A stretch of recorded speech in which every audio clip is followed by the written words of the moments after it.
સ્વર્ગની પરીઓ પણ શરમાય, જોજે કોઈની નજરે લાગી ના જાય.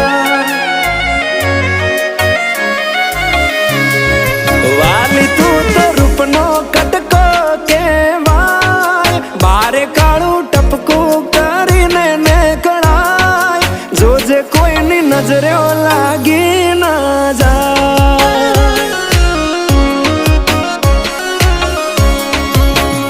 હો આવું રૂપ મેં તો પહેલી વાર જોયું, તને જોઈ તારા પર મન માર